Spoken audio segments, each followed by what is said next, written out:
seeing it on the big screen. It sounded amazing. I have like shivers. It's like, oh, so good. So I guess I'm just gonna start. You wrote the script, and I'd love to know kind of where this story came from. It's so primal and biblical, obviously, but it just resonates so beautifully. Can you talk a little bit about that aspect of things? I think everybody's burdened by something, you know, like in your past or whatever, and it kind of haunts you in ways like the littlest thing you might have done. I mean, in this film, it's not a little thing, but I think in life, it's like the small things kind of stick with you, and it affects your day-to-day life. And in a way, it's kind of a nightmare when you've done something you know that was wrong, even if someone else doesn't. It's like, and I think when you try and deny that, it's going to eat you up. And really, I wanted to make a story about confrontation, because we're all trying to confront stuff all the time to be better. I mean, that's what everybody does. And for him, for Frederick, he's constantly getting closer and closer to confronting himself. And I just thought that was really interesting, but you're only going to be unburdened to the degree that your subconscious allows you to. Mm-hmm. We're all prisoners to our own, to how we determine it to be. So that's kind of where it came from, and I just think when you're dealing with, there's no higher stakes than God and the devil. You know what I mean? Those kind of grand ideas, I think, are fascinating, and especially if you're kind of thinking from a subconscious level. So I just thought that was a great backdrop to tell that kind of story and that kind of a theme. And I mean, it's such a character-driven film. There's we could say 5 characters in total, but really 3 principals. And obviously, you're an actor, you also have an acting background. It's a very actor-oriented piece.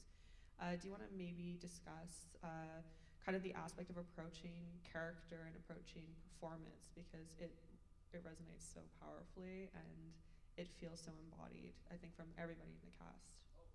Well, it's such a lighthearted romp that it was easy.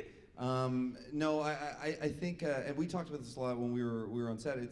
I think you've got to take your time. I think with any kind of emotion that you're going to let out from a character, whether it's from a writing standpoint or directing or acting, it's like you got to take your time with that. Like, things don't come to the surface right away.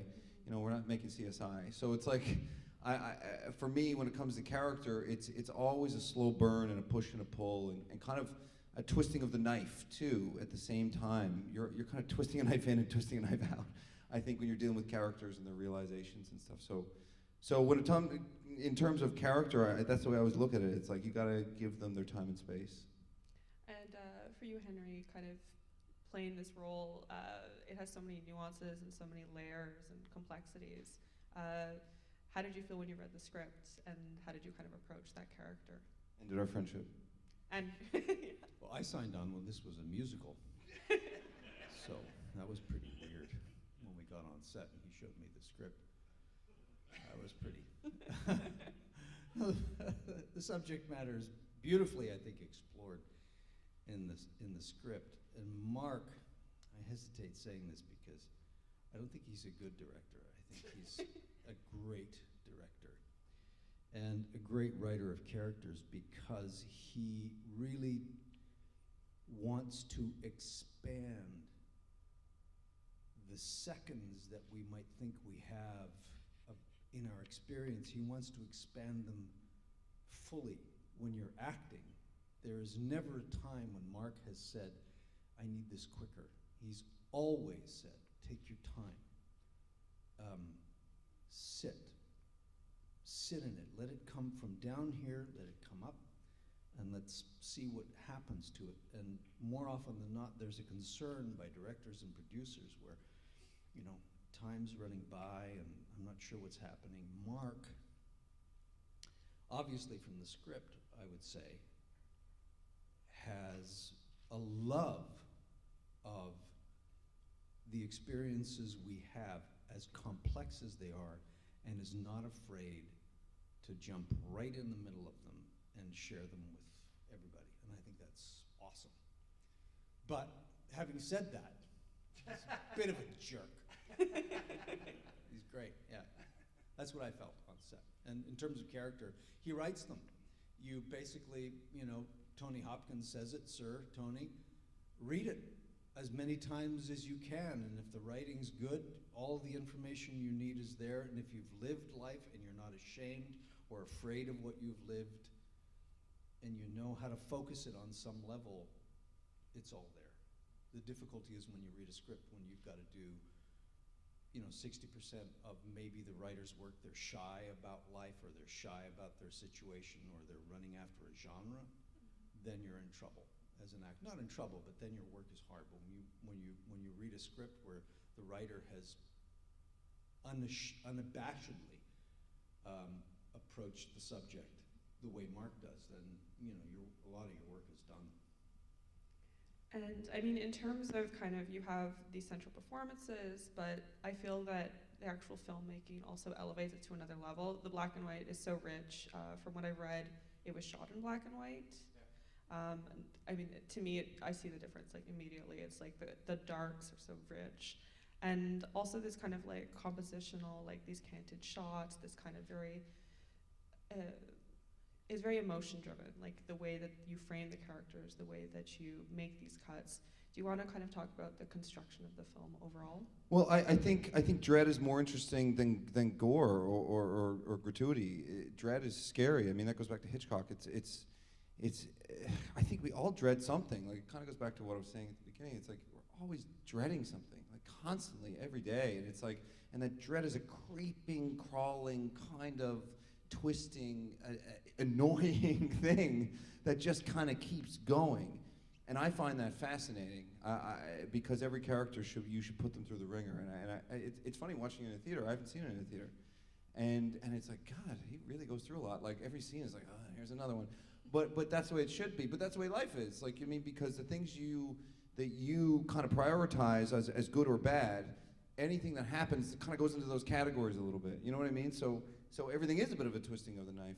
And I just think I'm fascinated with dread. I just think it's kind of funny in a way too. Like, so when it came to composing that, from a filmmaking standpoint, I think everything's kind of creeping in, everything's twisting, even with the score. It's like, it's kind of I talked to their composer's great. This is his first film. Wow. He's amazing. His name's Andrew Stanland.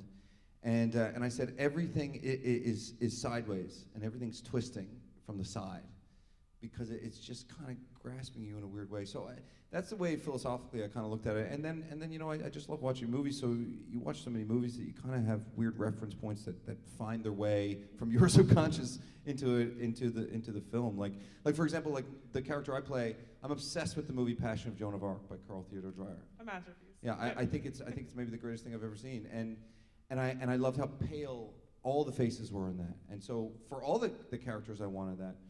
And it's funny, and especially my characters, because he kind of represents a sort of death and that kind of and sort of persecution and at the same time aggression. And another place that came from was Bill and Ted. Bill and Ted, remember William Sadler as Death? He's just white. And I just was like, man, it's just a great image. It's just a great image. And I always loved that. So that was really important to me too. And even as another filmic reference, like Mimi Kuzik, who plays Ethel in the film, she, I always wanted her hair to kind of be like Bride of Frankenstein. I don't know why. I don't know why. I just knew it would work in some sort of weird way. And also, there's something perverse about the film. It's like they're trying to be good, and then he wills these awful things to happen. So I remember when we were about to make it, our first AD was like, their names are Fred and Ethel, like from the TV show from back in your day. I remember Fred. Anyway, but I kind of liked the subversive nature of using those names. Anyway, I don't know if that answers the question, but here we are. Yeah, no, that was beautiful. Before I open to the audience, I just have one more question. The movie kind of has an undefined location, but it is shot in Newfoundland, and I feel like it brings so much atmosphere, as so does the house, that kind of creeping tree that's just so beautiful. Do you kind of want to talk about using the locations and the setting to kind of help bring the atmosphere there too? Sure. I've never watched a movie. I find it funny. Sometimes people read scripts where they watch a movie and like for notes, like when you're trying to make something, and they're like, when was this and where was this? I have never watched a movie where I'm like, where is it? Like I don't care. And everything I've written, I mean, this is the first feature I've gotten to make, but everything I want to make is set in no time and no place. I've never seen films that do that because films aren't real life. It is a film, no matter how real it is, even if it's Schindler's List, even if it's like, you know what I mean, no matter how real and raw, it still is a movie being filmed. And I think there's more license for creativity and surrealism when you don't set it in a time and a place. And so with Newfoundland, I like, you said something in Newfoundland, and there's certain kind of images you come to mind. You see the water crashing against the shore and all kinds of stuff like that. But growing up in Newfoundland, the feeling I get from Newfoundland is something in your bones. It's actually emotional. It's cold. It's harsh, and it hits you, and it stays there, and it lingers. And that's kind of what I wanted the film to do. So instead of taking Newfoundland as a regionally specific location that we're aware of to some degree or not, I wanted to take how it feels in Newfoundland. So it's not set in Newfoundland, but using that location and the trees and all that kind of stuff. And there's actually more of it in the script and in the footage, and I just kind of cut back on it because I think it was kind of telling the story enough. But that house was only the second house I think we looked at. But then we did some construction inside and everything. I mean, it's so beautiful. Like, beautiful in such a unique way. You couldn't build a set that would be better, right? That's... Yeah, we had amazing productions that are Jason Clark, who was hoping to be here. He couldn't make it. And we changed that house, I mean, completely. And it was everything. I just minimalist and pointy. Minimalist and pointy. Because pointy, there's something foreboding about points somewhere when everything at you has like a sharp edge. It's like you don't want to go in that room.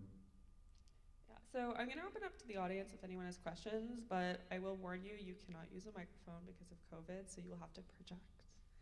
I see a question right here. Yeah, if you could just stand up so it's easier to hear you, it would be great. I don't want to start naming references, but I saw a lot of, I was reminded of Winter Lights by Bergman. Yeah.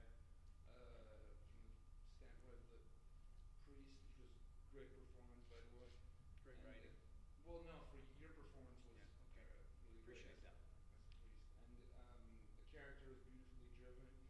And I was also reminded of this philosopher called Georges Bataille's concept of sacrifice. How sacrifice is conjoined with that feeling of dread that we're always trying to atone for this dread with sacrifice. And I felt that was really, really poignant in the film. And I thought it was beautifully done. Like, really, really great film. Oh, thank you. That's really nice. I appreciate it. I'm not familiar with the philosopher, but Winterlight is a huge influence on me. And you try not to take too much from something. Like, you're like, I don't want to make the same movie, but I can't help it if that movie affected me so much that it did. I mean, First Reformed is basically Winterlight. Yeah. It's literally almost the same movie, but First Reformed is great. So for me, it was like, I certainly was very aware of it, and I was just like, I can't help it. That movie just really has an effect on me, and this is my own perception of some sort of theme that's within there. But I will say another weird perverse thing. I love that Henry kind of looks like the lead. I was going to say, it's kind of I love that. I absolutely love that so much. By 8 by 10 to get the part. Wasn't that one of the list of movies I gave you to watch? Was Winterlight? Yeah, yeah. I realized you liked it, so I fixed the 8 by 10 to make my You look just like him. It's creepy. I love that. You can see you can see it in there, but it's not like you stole the image, but I could see that it influenced you. Yeah, I think it's important when you watch films or books and stuff like that too, when you let it become your own. Like, I agree with you. It's because you can't help it. Like, if you still have something to say, wherever it comes from, and that's what's great about movies. And so many things are lent from other movies, and I mean, I certainly do that in spades, and I love that. So I'm glad that you saw that reference, actually, because that's an honor to be that you even thought it at all. What's cool also is the reference springs from a common place. So you have different people diving into that common place, coming out with slightly separate references, but there's a gestalt, there's a kind of universal feel there, which I think is very cool. It comes through with different filters, I would say. Yeah. Which was really cool about the script, is not to go on, but there's base to it. It's not about the characters, it's about the stuff that underneath the characters. The characters flow out of that kind of universal struggle, I would say. I was curious about your age. You're so young. I'm 37. Oh, sorry. Not you. Yeah, he couldn't hear you say that, actually. Yeah, Henry thinks he's in another country right now. I'm 37. Yeah. Okay, you look younger. Well, thank you. Any other questions from the audience? It's okay. Everyone's shy. We haven't spoken in a long time. I understand. I will say, when I saw this film, partly while we were doing it, I don't like to watch too much of it as one's doing it, but when I saw it, and I knew what the budget was, what Mark and his team did with the budget that they had, I think is absolutely extraordinary outside of any contribution that I made. It looks like a $10, $15 million film, and they only had 14, I think. We had $14 billion. It was $650,000. We had 15 days. We did 7 days of prep. I was filming another movie that I was acting in, and we did 3 days of prep. I went back to New Orleans for 2 weeks, and then we did 4 days of prep, and then started shooting. Astonishing. And then we had to cut a day in the middle of filming too, which really sucked. We had a great time. It's really weird because it's such a serious movie. I mean, it's so dark, but in between every shot, it was the stupidest jokes you've ever heard in your entire life. Gallows humor went along. Yeah. Yeah. But it's fun. That's what making movies is. It's fun. Like, it can. Were there any, because of like all these constraints, were there any specific challenges that you kind of approached that you had to kind of face, obviously very quickly? Honestly, not really. It was COVID in post. I mean, we couldn't. It was hard to get the sound mix done and that kind of stuff. But no, it was like, I think if you plan and you know the story you're telling, like honestly, when I act in a movie and they're like, we don't know what to do, I'm kind of like, well, that's on you. Like, you know what I mean? You had all this time. You have to have backup plans. You know, your vision becomes your vision once your vision is falling apart. Because the day before you shoot, or the day before you prep, or the day you write it, it's not going to be what it is on the day. It's going to fall apart to some degree. So your vision has to be the vision while it's crumbling. And I think that's so important. So if you don't know the story you're telling, then you're screwed. But if you know the story you're telling, then it's going to be what it's going to be. And people always ask me, like, are you happy with the film? I'm like, I don't know if it's good or bad, but that's the movie I want to make. And people might hate it, and there's nothing I can do about that. As long as you have some sort of reaction, like, that's all that matters. And I think kind of something that I'm always curious about, and you guys kind of talked about it a bit, is how to kind of create an environment on a set that is kind of spontaneous and creative and open while also having all this prep work. You've obviously worked on a lot of other films as an actor and everything, so do you kind of want to talk about like creating that environment for creation? Look, we're lucky to make movies. We're lucky to live in this country, or like I live in the States, and I go back and forth all the time. We're lucky to be able to make a movie. Like, my God, I got to make a movie. I'm so happy that I got to do it. So when we're on set, these are days of your life. To waste it on not having fun doing it is completely crazy to me. So when I hear of like directors who it's like freaking out, or they need this and they need that, it's like, what do you do? You're lucky to be here. Who cares if you lose a scene or you don't get your day? You're live and you're making a movie. Like, so to me, I've wanted to make a movie my whole life. So I think you gotta have fun. And a big part of it was, I'm very proud to be from Newfoundland, and myself and Mark O'Neill, a producer, I was like, I wanna go back and make a movie with my friends, and Henry and Mimi and Kate Corbett and Mako Nguyen and all the actors. I was like, we should be doing this to make fun and not, to have fun, and not just so it's like, oh, it's party time, but because that's going to make a better product. Morale can't be measured. You got to enjoy it because you're lucky to do it, and the more you enjoy it, the better the product's going to be. And for me, I don't have time to not work in that scenario because I'd rather be with my wife and my daughter if I'm not going to be. More often than not, it's not enjoyable when the people who are putting it together are not sure what they're doing. Yeah. Mm-hmm. Then it gets a little tricky, because if you ask a question to someone who's not sure of why they started the whole thing or why they're in it, then you'll get a defensive reaction, and then you're in trouble if you want to dig deep and settle in. Clearly, Mark had a very clear idea of what he wanted to explore, and he had a great group of people with him to do that. So that made it a great deal of oddly fun to go into that material. Any other questions from the audience? Yeah, just over here. Both of you guys have done a few horror movies over the years. I have a more general question. Could you name the one horror film that has scarred you for life, that you saw at a young age, that's haunted you throughout your life, and that has had an effect on your careers? It's still The Exorcist. I haven't watched The Exorcist since I was like 13, because I won't go back to it. I know that's kind of a cliche response, but I'm obsessed with Don't Look Now in a way that it makes me feel weird, but I love every second of it. It's really fucked up. Did you ask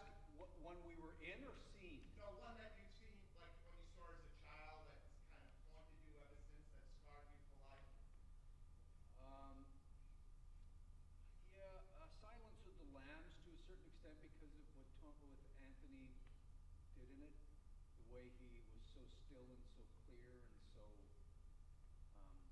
present in the midst of his that character's apparently diabolical nature. That was striking to me. I hadn't seen that. I'd also say Wild at Heart makes me feel weird. Makes me feel weirder than almost any movie. I know it's What's that? Sorry? Wild at Heart, the Lynch movie. I'm sorry, you were talking. Yeah, who cares?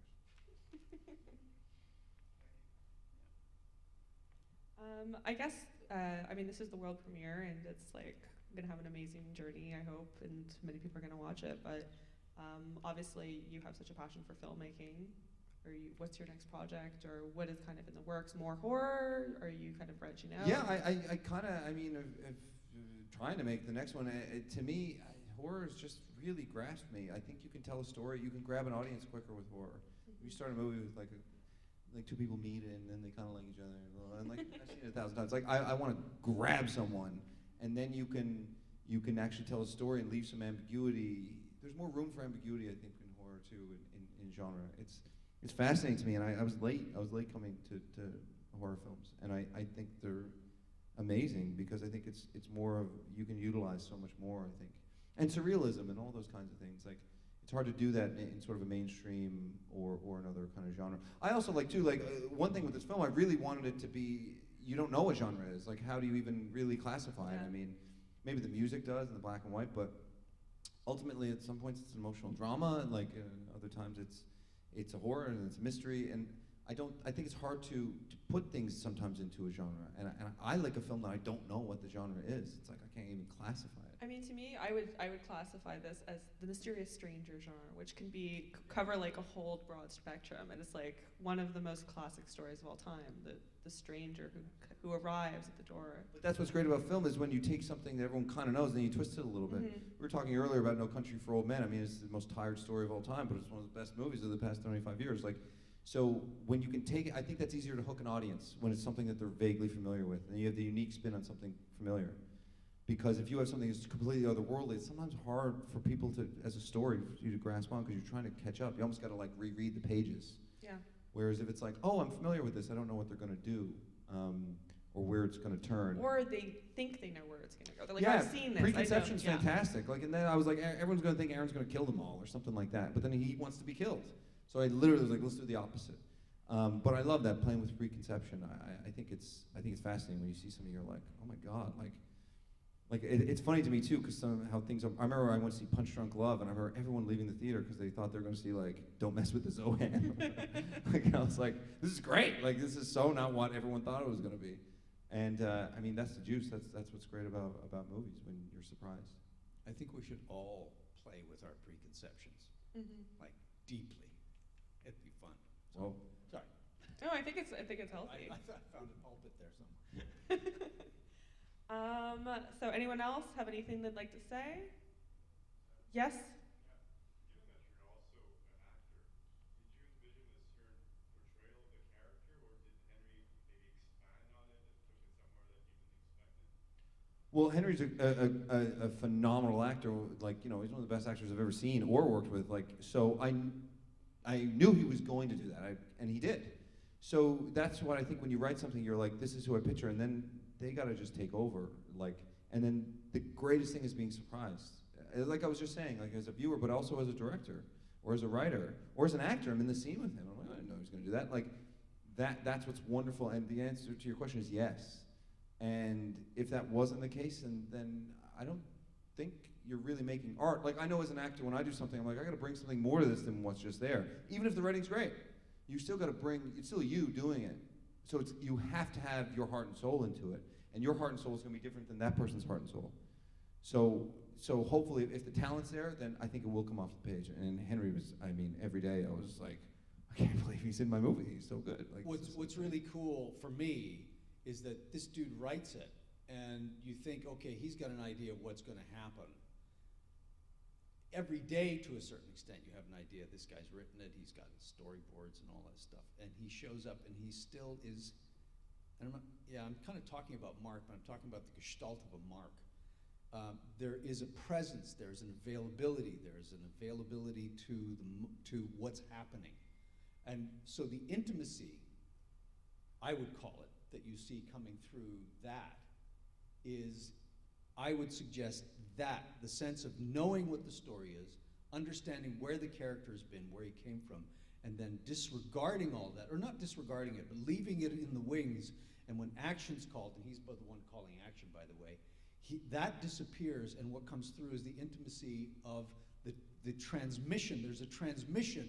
It sounds weird, but when you're working with, I would say, personally speaking, when you're working with an actor who is intimate, not in a sexual way, but in a present way, there's a transmission that the camera picks up. And it's ineffable, but it happens. And that's the stuff that you see where you suddenly forget you're in a theater, you forget that they're characters, and suddenly that's you on the screen with that other person, or both of them are you, because the transmission is happening, they're both out of the way, they've done their homework, and they're brave enough to, I don't think we congratulate performances, we congratulate intimacy, generally. And this dude has a capability of doing it, as far as I can see. That's beautifully said. And another point to that, I was working with a director once, and he was planning, is Jason Reitman, who's a great director. He was actually, I think he's born in Montreal. We were doing this big setup. It was this big oneer, and it was like he was going to do this huge thing, and it was revealing. It was like in this big hall, and it was going to show this person. The camera goes over here, doing it all morning. And I was sitting at the monitors with him, and it was almost lunchtime. And then he just turned to the DP, and he was like, we're not going to do this. We're just going to do coverage of it all. We can use some of what we shot. And I was like, well, you've been talking about this oneer for weeks. I'm like, my God, you're going to just abandon it? He was like, it's not the film. It's not the film. Like, the film starts to inform you at some point. And to have the guts to do that, I mean, I learned a lot that day, just him saying that. I was like, oh, wow, yeah. And if you know your story, you have the confidence to do that. So you can throw it away, because you got to be able to throw it away. Because if you kill your darlings, right? Kill your darlings, and don't you know, Yes. don't plan your performance in the bathtub the night before. Like, you know, you gotta be able to change it. It's funny, you work with some actors and like, I'm gonna go here, and I'm gonna go here, and I'm gonna jump up over here, and I look right at you. It's like, okay, cool. You haven't been on the set yet. Like, what if there's something in your way? Like, you haven't handled the props. You don't know. Like, and so you got to prepare, and then willing to see what's there and the energy and stuff. And I think the more you can do that, I'm not saying that makes you a great actor or a great director or a great performer. The more you do it, the freer you are to communicate your message. Anyone else? Yes. Yes. How to afford the actress Mimi to play inside your movies? Yeah, Mimi was incredible, right? Yeah. She's great. I mean, maybe she's a phenomenal actress. I think she really just understood it. I think right away. The thing that was interesting for me that I thought she did great with, it was like she has to turn too, right? Everyone has to change, and it's funny. Her dream sequence in the movie almost doesn't even belong in the film in a way. You could almost just cut it. And we talked about that, but I was like, no, I need it. I need to know how much she loves him, and how much she's willing to how much she's going to lose, and stuff like that. But what I loved is when she tells him that I'm going to stay, and how happy she is, and that fills this emptiness that she's had for such a long time. And I find it kind of heartbreaking. But you also see, it's really tricky as an actor what she does, because we talked about it a lot, and I was like, there's a spell cast over you. You've been seduced. So it's almost not real what's happening. Like, you know what I mean? Yes, you want him to stay, but you've been seduced. It's almost like it's not real in a way. And the way she was able to do that, it's very difficult for an actor. And I was like, this is a terrible direction I'm giving you, but this is what it is. And she did that. And I think in that scene when she's like, pray with me, I think she really, really captured that. And when she's cooked the meal and everything, she starts coughing. It's like, you can tell she's had a spell cast over her, and I don't even know how you perform that. So, again, pardon me, I know I'm jumping in here, but it's also partly the material, and again, the stuff that comes down from the top. When you step on set, or when you take on one of these, a project, and the key people, let's say, I don't know what that means even, key people, but the people who are setting it up, if they're after juice, like the real good orange juice, and they want to squeeze it slow, they've grown this orange, and they just want to squeeze it. They don't want to, like, can we get this orange juice out quickly? Because, you know, we gotta release this in November. When they want to squeeze the real particular, essential and yet particular juice out, when you're on a set like that, you do your freaking homework, and you come prepared to be as intimate as possible, and she did. I think she does that anyway, but she was given the forum to do that.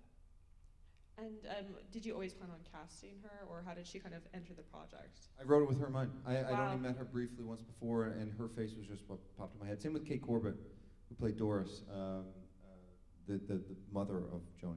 I thought, I was just like, it has to be her. And then there might have been like a scheduling issue at one point. I was like, there's no way. No one else can play it. She has a very unique quality, Kate Corbett, that was perfect for the role. Mark realized he couldn't play both Frederick and Aaron, so. I tried to play I Doris. know, It just I didn't know, work. I know. I put on the wig and Tried you know. camera tests. Yeah, camera tests. I tried it. Anything else?